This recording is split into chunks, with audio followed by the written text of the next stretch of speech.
To choose oneself is to choose despair. Søren Kierkegaard. Have you ever sat with a decision for so long that it weighs down your mind and body? Maybe you have felt paralyzed standing between two roads, unable to commit to either, watching time drift by with neither peace nor resolve. It's hard to explain, but sometimes even small choices, what to study, where to live, who to become, can feel impossibly large, as if each one holds the weight of your entire life. Perhaps you've noticed how the longer you wait, the heavier your thoughts become. The options blur, the anxiety grows, and you wonder if you're missing your own life by failing to choose at all. Indecision can become a silent cage, invisible to others, yet deeply real to you. If this sounds familiar, you're not alone. But Kierkegaard saw this another way.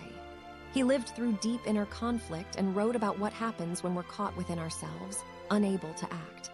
For Kierkegaard, the pain of indecision wasn't simply failure.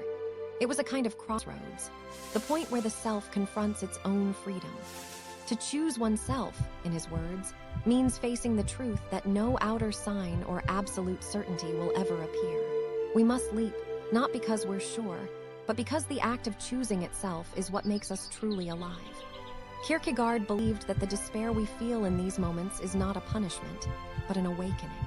When we are trapped by indecision, it's often because we are afraid, not of external consequences, but of the responsibility of shaping our own lives.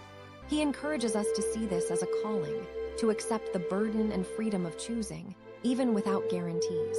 When we begin to see indecision as an invitation, rather than a failing, the world can soften just a little.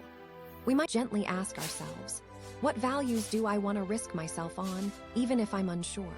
What small action could I take today, not to eliminate all doubt, but to show up for my own life? Instead of waiting for perfect clarity, we can grant ourselves permission to act with humility, knowing that every choice is simply a step toward becoming. In everyday practice, this might mean choosing a single path for now, rather than insisting on the perfect one, allowing yourself to make and learn from mistakes, or speaking honestly about your uncertainty with someone who cares.